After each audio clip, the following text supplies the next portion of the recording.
একটা বিরাট বড় আপডেট কিন্তু উঠে এসছে ভেতরে ভেতরে খবর থেকে, এবং এটা বিগেস্ট একটা আপডেট। এবং এটা যদি হয়, আমাদের প্রত্যেকের স্বপ্ন বহুদিন পর পূরণ হতে পারে, এবং যেভাবে পূরণ হতে পারে সেটা কিন্তু এক কথায় ব্লাস্ট হতে পারে।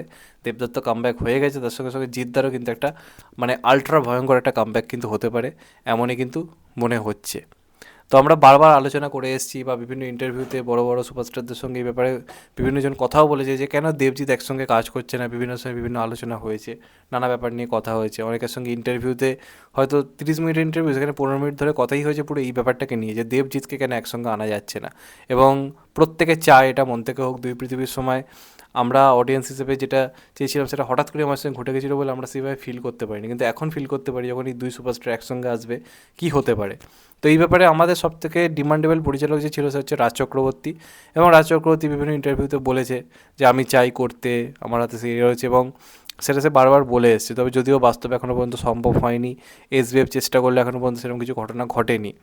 এবার তাহলে রাস্তাটা কে রইল যে কে এরম ঘটনা ঘটাতে পারে? এখনও জানি সবার মাথায় রাজ চক্রবর্তীই ঘুরছে যে এই লোকটাই পারে। কিন্তু সিলেবাসের বাইরে থেকে সৃজিত মুখার্জি কিন্তু এমন একটা ঘটনা ঘটাতে পারে, এমন উঠে আসছে। তার জন্য দায়ী রিসেন্ট একটা ইন্টারভিউ, এবং সেই ইন্টারভিউতে উঠে আসা কিছু কথা এই ব্যাপারে প্রমাণ করেছে, এবং এটা কোনো ফেক ব্যাপার নয়। সৃজিত মুখার্জি নিজে ইন্টারভিউতে এই ব্যাপারটা কিন্তু পুরোপুরি সামনে এনেছে।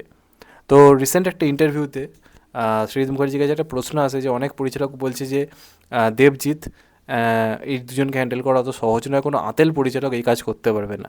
এবার সন্তানের প্রমোশনের সময় রাজ চক্রবর্তী এই কথাটা বলেছিল, তোমাদের হয়তো মনে আছে। এবার সৃজিত মুখার্জিকে অনেক আতেল পরিচালক হিসেবে ধরে, তো যে কারণে তাকে উদ্দেশ্য করে মিডিয়ার থেকে এই প্রশ্নটা করা হয়। তখন সৃজিত মুখার্জি জানায় যে হ্যাঁ, আমাকে অনেকে আঁতেল মনে করে এবং আমি সেটা নিয়ে থাকতে খুশি আছি, আমার কোনো প্রবলেম নেই। কিন্তু এই আঁতেলই হয়তো দেবজিৎকে হয়তো এতদিন পরে একসঙ্গে আনতে চলেছে, সৃজিত মুখার্জি নিজের কথা বলে, এবং বলে যে অলরেডি আমি একটা স্ক্রিপ্ট নিয়ে আলোচনা করেছি, এবং সেটা নিয়ে আমার সঙ্গে অলরেডি দেবী এবং জিতের মধ্যে আলোচনা হয়েছে। আমি পার্সোনালিদেরকে মেসেজও করেছি, এবং ওরা কিন্তু ব্যাপারটা খতিয়ে দেখছে। অর্থাৎ সৃজিত মুখার্জির তরফ থেকে একটা স্ক্রিপ্ট দেব এবং জিতকে পাঠানো হয়েছে, এবং এটা কিন্তু কোনো পুরনো আপডেট নয়, পুরনো কোনো আপডেট, এটা নতুন একটা আপডেট। সৃজিত মুখার্জি প্ল্যানিংয়ের মধ্যেই কাজটা রয়েছে, এবং সেটা পুরোপুরি লক করা হয়েছে, এবং স্ক্রিপ্ট পুরো রেডি। এবং সেই স্ক্রিপ্টটা দেব এবং জিৎ দুজনকে পাঠানো হয়েছে সৃজিত মুখার্জির তরফ থেকে, এবং তাদের মধ্যে প্রাথমিক কথাবার্তা হয়েছে এই কাজটা নিয়ে। এবারে আগেও বহু টাইমে এরকম ধরনের প্রাথমিক কথাবার্তা হয়েছে, আলোচনা হয়েছে, ফাইনালি কেউ রাজি হয়নি। কিন্তু এবার সৃজিত মুখার্জি এতটা কনফিডেন্টলি যখন বলছে, এবং সেও একটা চ্যালেঞ্জ তার সামনে চলে এসছে, কারণ রাজ চক্রবর্তী এই চ্যালেঞ্জটা করেছে যে সে বাদে কোনো আতেল পরিচালকের পক্ষে তাদেরকে আনা সম্ভব নয়। এবার সৃজিত মুখার্জি বরাবরই চ্যালেঞ্জ নিতে খুব ভালোবাসে। তোমরা দেখো, তাকে যে চ্যালেঞ্জ করা হয়েছে সে বারবার সেটাই কিন্তু করে এসছে, উল্টো প্রমাণ করেছে। সৃজিত মুখার্জি এমন একজন যে বাংলাতে একটা পুরো অর্ধেক টলিউডকে নিয়ে এসেছিলো জুলফিকারে। তো তার পক্ষে দেবজিৎকে একসঙ্গে নিয়ে আসা কিন্তু কোনো ইম্পসিবল ব্যাপার কিন্তু নয়। এই সত্যি বলে সত্যি কিছু নেই, বাঘা বাঘা অভিনেতাদের একসঙ্গে এনেছে, এবং তাকে কীভাবে হ্যান্ডেল করেছে। এবং এর মধ্যে তো দেব সৃজিৎ হলেও আমরা বারবার চেয়েছি জিৎ সৃজিৎ হোক, এবং সেটা একটা হিউজ ব্যাপার হবে। তো সেক্ষেত্রে সৃজিৎ দেব জিৎ এই ব্যাপারটা কিন্তু মারাত্মক, মাল্টিপ্লেক্সে তো আগুন লাগিয়ে দিতে পারে, এ নিয়ে কোনো সন্দেহই নেই।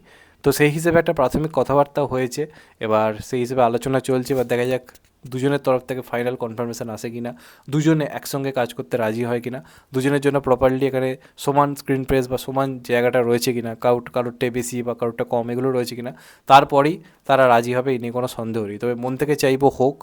সৃজিত মুখার্জি যখন বারবার চাইছে, বা ইন্ডাস্ট্রি যখন আস্তে আস্তে বারবার চাইছে দুজনকে একসঙ্গে আনতে, দর্শকদের স্বার্থে বা বাংলা ইন্ডাস্ট্রির স্বার্থে সমস্ত রকমের ইগো ভুলে কিন্তু জিতদেবকে এক হতে হবে। তো দেখা যাক সেটা কীভাবে হয়। এর আগে আমরা দেব এবং জিতকে একসঙ্গে অ্যাকশন করতে দেখেছি দুই পৃথিবীতে। সৃজিত মুখার্জি সিনেমা ওরকম অ্যাকশন ওরিয়েন্টেড হবে কিনা তাই নিয়ে জাস্ট আমার সন্দেহ রয়েছে। কিন্তু দেবজিৎকে এক সিনেমায় আনা, এর থেকে বড় কিছু হতে পারে না। সেটা যেই আনুক এই মুহূর্তে দাঁড়িয়ে আমার কাছে তো অবশ্যই একটা উৎসবের মতো একটা ব্যাপার। বাংলা ইন্ডাস্ট্রিতে উৎসব শুরু হয়ে যাবে। খাদানের কি ক্রেজ দেখেছো, খাদানের 4 গুণ ক্রেজ শুরু হয়ে যাবে যদি এই দুজন সত্যি একসঙ্গে আসে। তো দেখা যাক সেটা শেষ পর্যন্ত হয় কি না। যদিও এর আগেও এরকম বহু পরিচালক বহু কথা বলেছে, বাস্তবে আর হয়নি। এবং এটাও সত্যি কথা যে লাস্ট অবধি তাদেরকে ইন্টারভিউ করতে গিয়ে এটাও শোনা গেছে না আমাদের কাছে এরকম কোনো খবরও নেই। সেটা হলে খুবই হতাশের জায়গা। কিন্তু একটা বড় মিডিয়ার সামনে সৃজিত মুখার্জির মতো একটা খ্যাতনামা পরিচালক যখন এই কথাটা ওপেনলি বলছে, তখন তো কিছুটা হলেও বিশ্বাসযোগ্যতার একটা জায়গা থাকে। তো দেখা যাক লাস্ট অবধি কী হয়। এবার সবটাই নির্ভর করবে দেবদা জিদ্দার নিজেদের রাজি হওয়ার ওপরে। মন থেকে চাইবো তারা রাজি হয়ে যাক, হয়ে গেলে তো কেল্লা ফতে। তো সেক্ষেত্রে আমরা অবশ্যই সৃজিত মুখার্জি সিনেমাদের দেবজিৎকে একসঙ্গে কিন্তু পেতে পারি এবার।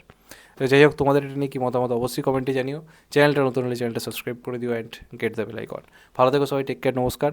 আবার দেখা হবে, এখন তো পাই। সবাই ভালো থেকো, সুস্থ থেকো, নমস্কার, টেক কেয়ার, আবার দেখা হবে, ভালো থেকো।